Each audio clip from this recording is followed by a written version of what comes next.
तो ठाकुर जी को तो हम अपनी इच्छानुसार चला रहे हैं, उनसे तो अपने कार्यों की सिद्धि कर रहे हैं। ऐसी भक्ति नहीं होना चाहिए। भक्ति कैसी हो? अहेतु की, हेतु रहित निष्काम भक्ति होनी चाहिए। और निष्काम होने के साथ साथ निष्कपट भी होना चाहिए। अहेतु की, अप्रतिहता, ये भक्ति के दो विशेषण हैं। भक्ति में कोई कामना नहीं होना चाहिए। आपत्ति विपत्ति में ही भगवान याद आवे ऐसा नहीं होना चाहिए। प्रतिक्षण स्वाभाविक भगवान से एक प्रीति हो गई। जैसा मां का पुत्र के प्रति स्वाभाविक प्रेम होता है, चाहे वो घर में रहे बेटा, चाहे परदेश चला जाए, मां तो किसी न किसी बहाने उसे याद करती ही रहती है। जैसे परदेश गए हुए प्रियतम का उसकी प्रिया स्वाभाविक चिंतन करती रहती है, ऐसी भगवान की प्रति स्वाभाविक प्रीति हो, सहज प्रीति हो। भाई सूर्य के उदय होने पर कमल क्यों खिलता है? चंद्रमा के उदय होने पर कुमुदनी क्यों विकसित होती है? इस क्यों का कोई जवाब नहीं। कोई नहीं बता सकता कि ऐसा क्यों होता है। उनका स्वाभाविक प्रेम है। चंद्रमा को देखकर के चकोर क्यों एकटक हो जाता है? स्वाभाविक प्रेम है। इस क्यों का कोई जवाब नहीं है। तो ये जैसे सहज प्रीति इनमें होती है, ऐसे प्रभु के प्रति हमारी सहज प्रीति हो गए, स्वार्थ भरी प्रीति नहीं। अहेतुक्य प्रतिहता यजात्मा संप्रशीदति, ऐसी यदि विशुद्ध प्रीति भक्ति भगवान के चरणारविंद में हो जाए तो जनयत्यासु वैराग्यम ज्ञानम च यद हेतुकम्। भक्ति के ही बेटा ज्ञान और वैराग्य हैं। जब भगवान में भक्ति सुदृढ़ हो जाएगी तो भगवान के स्वरूप का ज्ञान भी अपने आप हो जाएगा और जगत से वैराग्य भी स्वतः हो जाएगा। अलग अलग क्रियाएं नहीं होंगी, अपने आप हो जाएगा। मीरा जी का चित्त गिरधर गोपाल में ऐसा चिपक गया कि मीरा जी को फिर घर छोड़ने की जरूरत नहीं पड़ी, घर अपने आप ही छूट गया। घर में रह रही हैं तो कृष्ण दीवानी होके नाच रही हैं, और घर से कोई निकाल दे तो कोई फर्क नहीं। उनके लिए तो घर के बंधन ही विघ्न बढ़ने लगे। तो घर में रहे तो बराबर और बाहर चली जाए तो क्या फर्क पड़े, घर अपने आप ही छूट गया। कहां कितना बड़ा वैभव, कितनी संपन्नता राजघराने की, और कृष्ण ग्रहीत मानसा होते ही अपने आप भगवान के स्वरूप का ऐसा ज्ञान हुआ और जगत से ऐसा वैराग्य हुआ कि कुछ नहीं करना पड़ा और अपने आप ही मुंह से निकल गया, मेरे तो गिरिधर गोपाल दूसरो न कोई, मेरे तो गिरिधर गोपाल दूसरो न कोई, जाके सिर मोर मुकुट मेरो पति सोई, जाके सिर मोर मुकुट मेरो पति सोई, मेरे तो गिरधर गोपाल, मेरे तो गिरधर गोपाल। मीरा जी कहती है कि दुनिया के जितने नाते रिश्ते हैं मैं प्रयास भी करती हूं कि इनको संभालूं, व्यवहार निभाऊं, पर क्या करें, निभता नहीं। मेरे प्रयास करने पर भी संसार में मन मेरा लगता नहीं, क्योंकि मेरा मन तो उस मनमोहन ने चुरा लिया। आत मात भ्रात बंधु आपनो न कोई, आत मात भ्रात बंधु आपनो न कोई,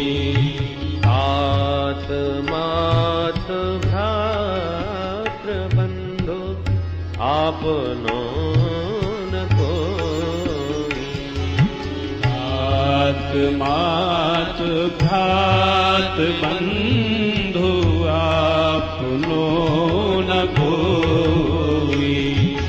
छाड़ दई कुल की कानी, छाड़ दई कुल की कान, छाड़ दई कुल की कानी, छाड़ दई कुल की कान।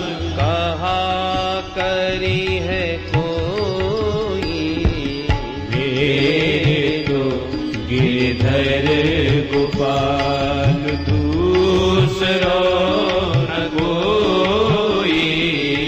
मेरे तो गिरधर गोपाल।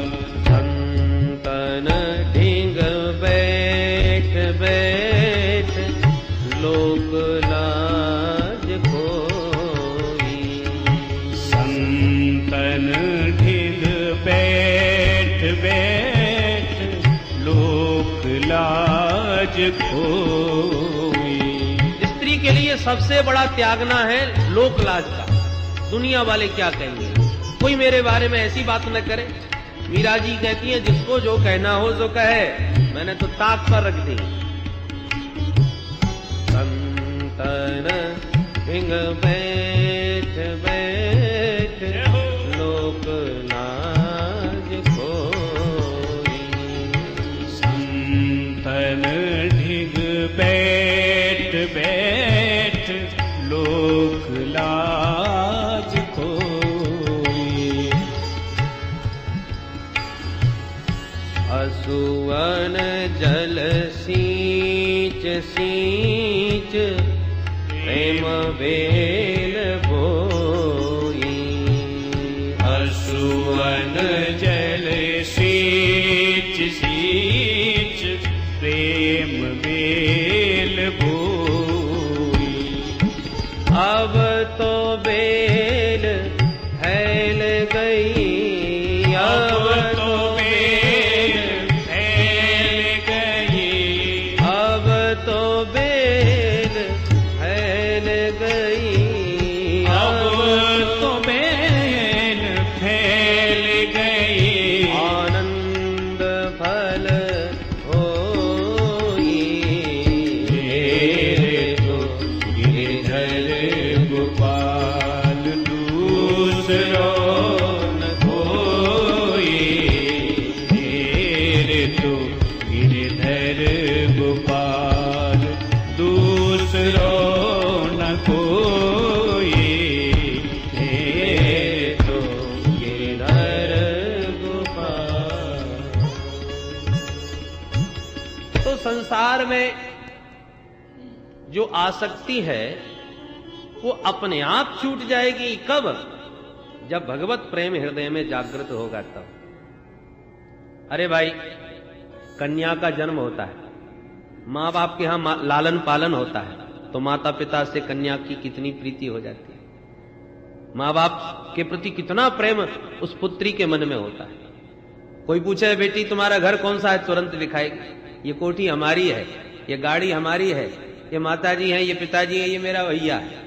कितनी प्रीति। और जहां 20 वर्ष की हुई, घर परिवार वही सब था, और जहां विवाह हुआ तो सब कुछ बदल गया। अब एकदम तो नहीं बदलेगा, थोड़ा समय लगेगा। और धीरे धीरे जब वही कन्या ससुराल में अच्छी तरह घुल मिल जाती है, तो अब वो घर पराया नजर आने लगता है। जहां पैदा हुई, जहां इतने वर्षों तक रही, अब अपना घर बदल गया। अब ये बंगला मेरा है, ये गाड़ी मेरी है, ये मेरे पतिदेव है, ये मेरा बेटा है, ये मेरा परिवार है, वो मेरा मायका है। बदल गया सब। कल तक वही सब कुछ था, आज यही सब कुछ हो गया।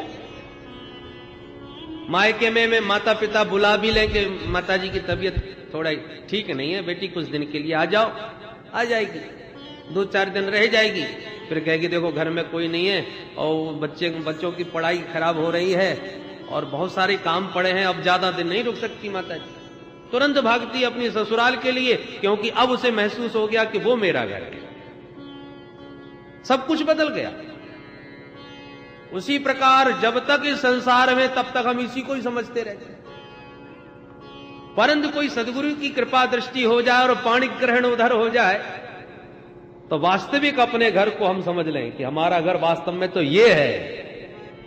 अब तक तो हम कहीं और थे, असली घर तो हमारा ये है जो सदगुरुदेव ने हमारा हाथ हमारे परम पति परमेश्वर से पकड़ा गया।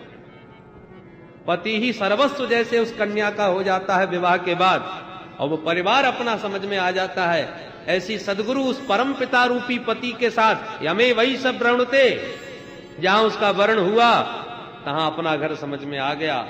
और ये जो घर था अब तक जिसको हम अपना माने बैठे थे वो सब छूट गया, अपने आप छूट गया। मीरा जी कहती हैं उसी प्रकार मैंने तो अपने गिरधर गोपाल को पहचान लिया, अपना असली घर अपना परिवार मैंने जान लिया। ये तो सब नकली थे, अभी तक मैं भ्रम में जी रही थी, असली घर तो अब मिला है मुझे। तो ये ज्ञान और ये जगत के प्रति से वैराग्य अपने आप हो जाता है। कब? जब प्रेम पुष्ट होता है। कन्या को ये सब कब अनुभव में आएगा? जब पति से प्रेम होगा। या पति से प्रेम नहीं होगा तो बात नहीं बनेगी। पति से प्रीति हो जाए तो फिर मायका अपने आप छूट जाए और ससुराल का महत्व अपने आप समझ में आ जाए।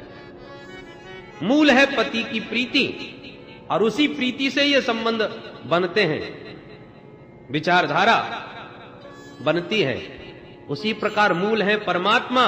उस परमात्मा रूपी पति को पहचान करके जीवात्मा का उसके साथ ठीक संबंध हो जाए, ठीक प्रीति हो जाए तो ये संसार अपने आप छूट जाए।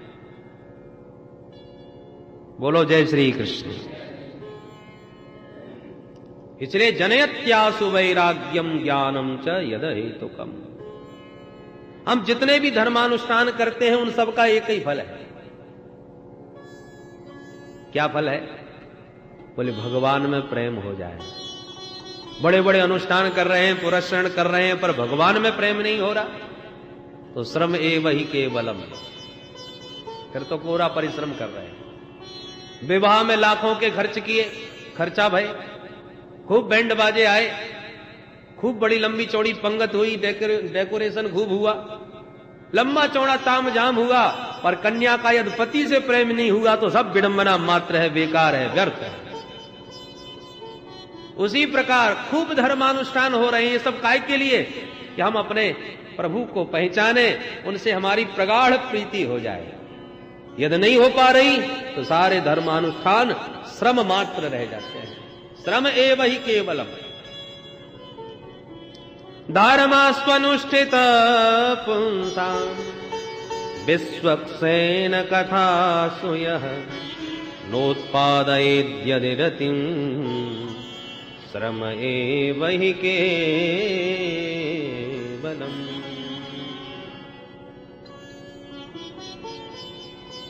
ये जितना भी धर्मानुष्ठान हम करते हैं उनका फल क्या है?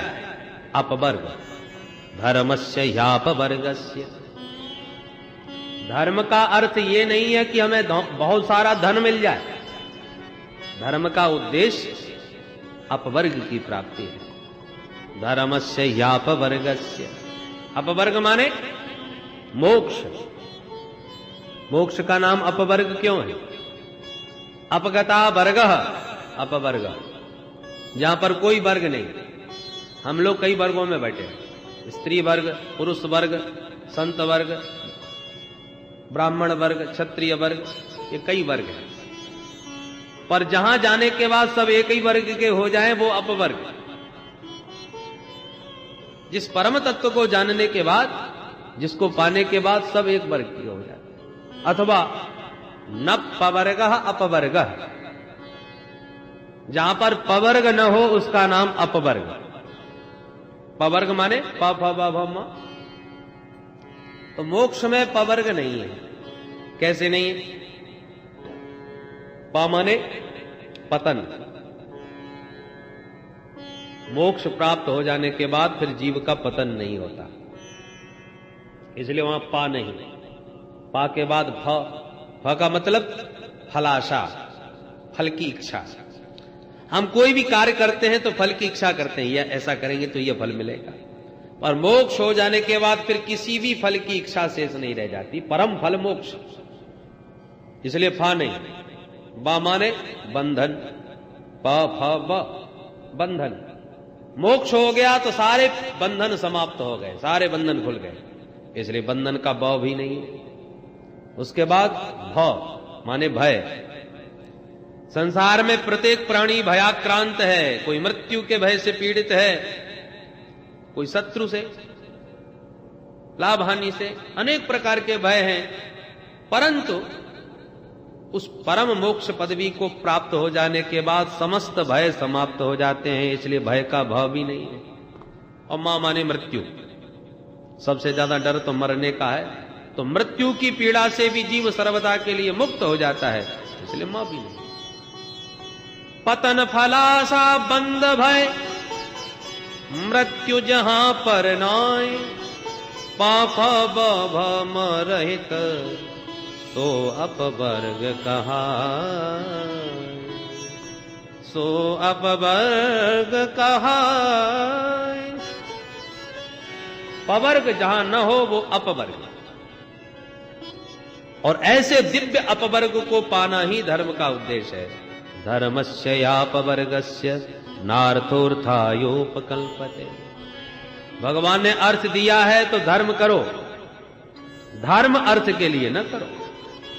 अर्थ का उद्देश्य तो धर्म है, धर्म का उद्देश्य अर्थ नहीं है।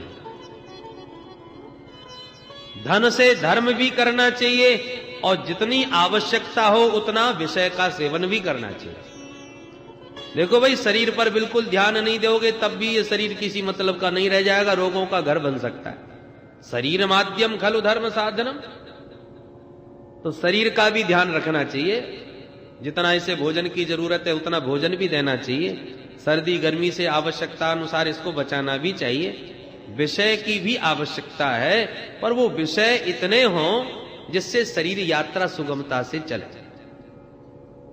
इंद्रियों की दासता न करें हम, विषयों का दास इंद्रियों को न बना लें। इंद्रिय हमारे अनुसार चले, हम इंद्रियों के अनुसार न चल बैठे। कामस्य नेन्द्रिय प्रीति।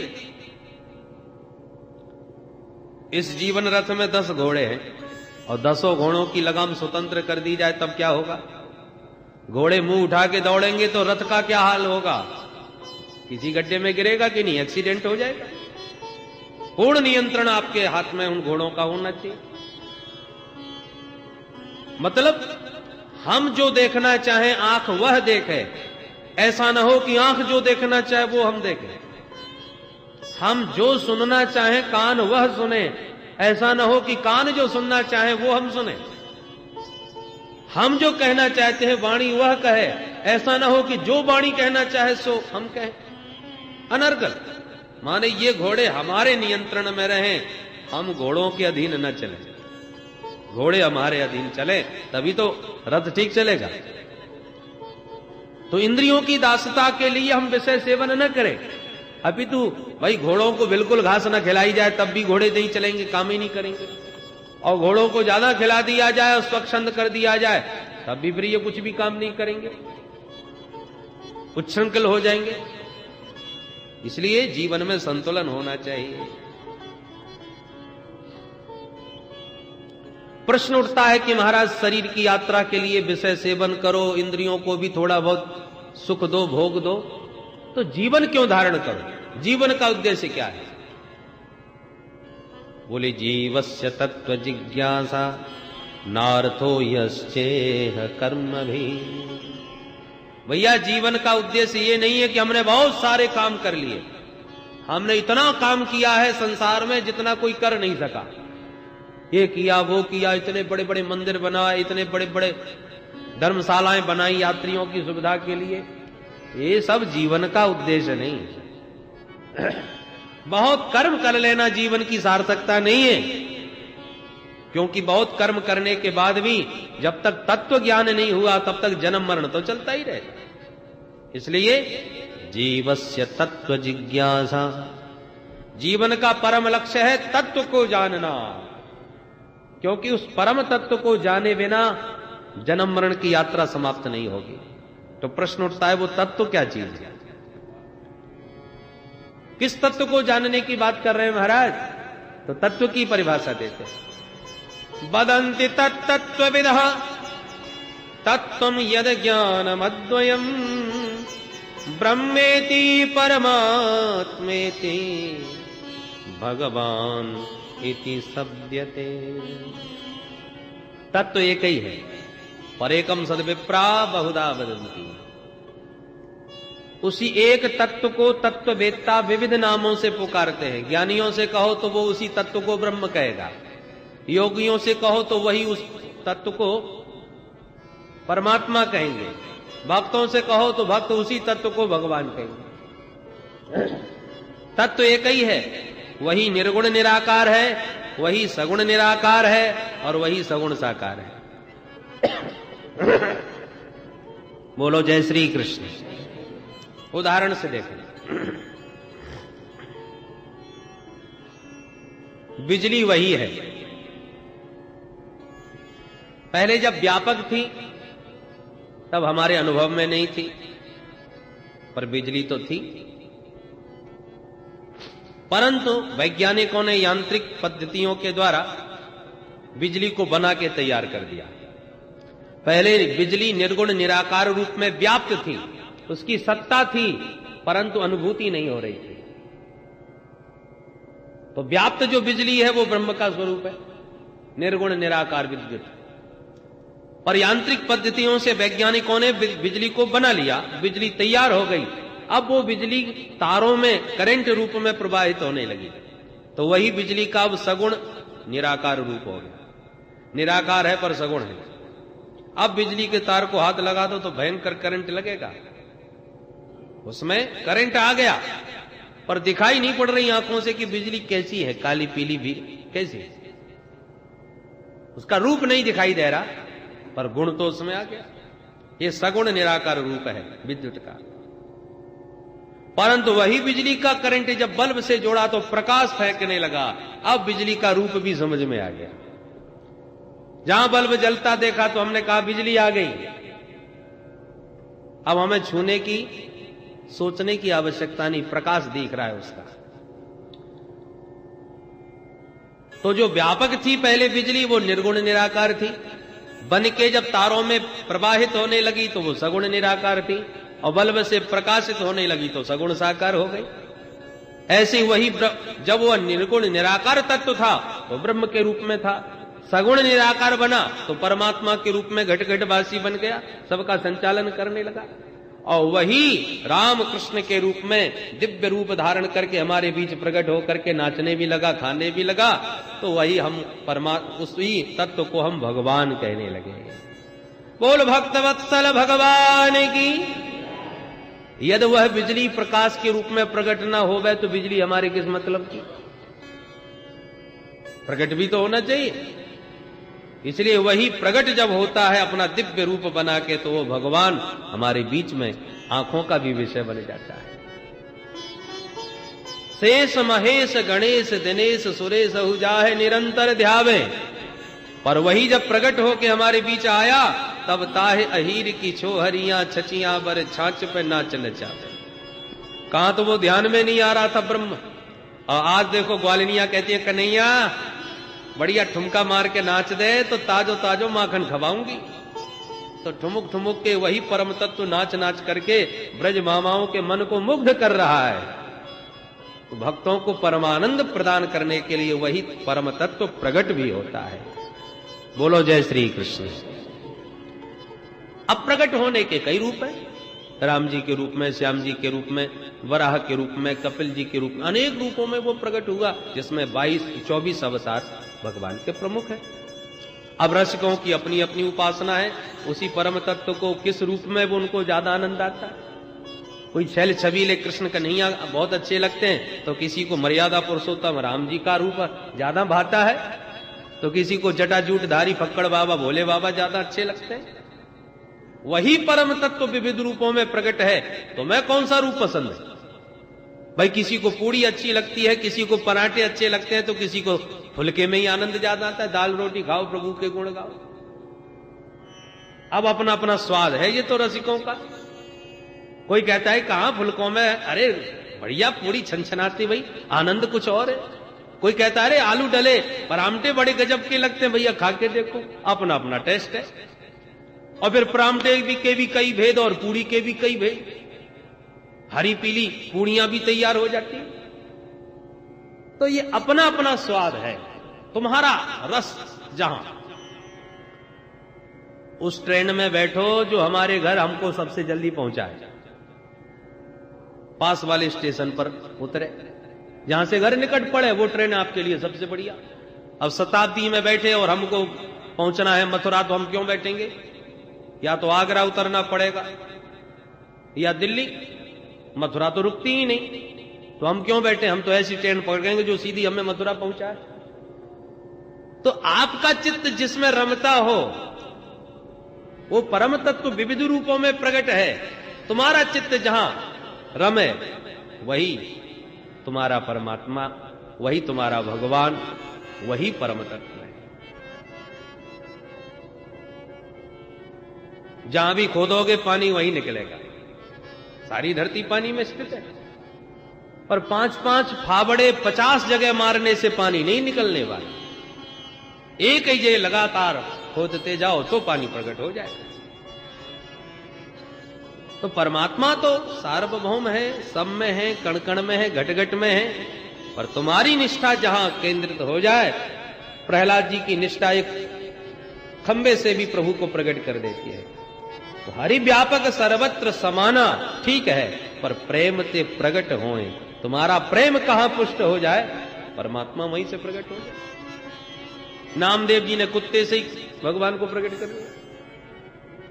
फुलका सेक करके भोग लगाने की तैयारी कर रहे हैं और कुत्ता आकर के मुंह में टिक्कर दबा के भाग लिया, और नामदेव जी को उसी में अपने प्रभु का दर्शन हो रहा। अरे वाह प्रभु, रूखे रूखे टिक्कर खा रहे हो?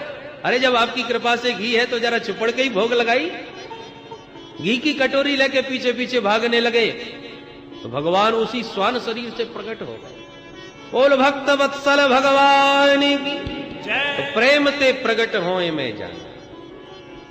कहीं से भी प्रकट कर सकते हो, सत्ता तो सार्वभौम है, तत्व तो वही एक है, तो उसमें भेद नहीं है। बिजली वही एक है, उसके प्रयोग अनेक हैं।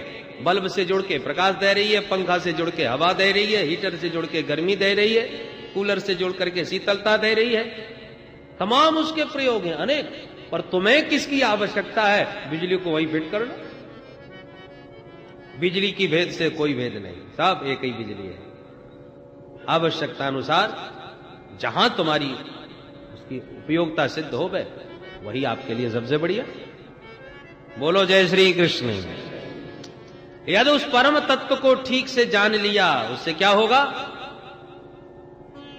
विद्यते हृदय ग्रंथि छिद्यन्ते सर्व संशया क्षीयन्ते चास्य कर्माणि दृष्ट एवात्मनीश्वरे दृष्ट एवात्मनीश्वरे। उस परम तत्व को जानते ही तुम्हारे हृदय की अज्ञान की सारी ग्रंथियां खुल जाएंगी। जितने भी बुद्धि में संशय और भ्रम है सब समाप्त हो जाएंगे। जितने भी कर्म बंधन है उन समस्त कर्म बंधनों से तुम विमुक्त हो जाओगे। इसलिए उस परम तत्व को जानना ही जीवन का परम लक्ष्य है। और उस परम तत्व को मानव जीवन में ही जाना जा सकता है। और जितने शरीर है ना वो तो भोग के लिए है। जितने भी जानवर हैं, भूख लगी तो खा लिया, पेट भर गया सो आके बैठ गए, लेट गए, यही उनका जीवन है। आहार निद्रा भय मैथुन जो हम में है सो उन पशुओं में भी है। विशेषता केवल मानव की इसलिए है क्योंकि मानव उस परम तत्व को जान सकता है जिसे जानने के बाद आवागमन ही छूट जाता है। इसलिए मानव जीवन की बड़ी महिमा शास्त्रों ने कही है। मोक्ष के दरवाजे में जो ताला लटका है वो ताला इस मनुष्य शरीर की चाबी से ही खुलता है। और चाबी तो हजारों हैं, 84 लाख। पर 84 लाख चाबियों में कोई चाबी फिट नहीं बैठती हो। ये मानव तन की चाबी इतनी बढ़िया है कि एकदम ताला खुल जाता है इस चाबी को प्राप्त करके। पर चाबी हाथ में लग गई और फिर भी ताला न खोले, उससे बड़ा भागा कौन?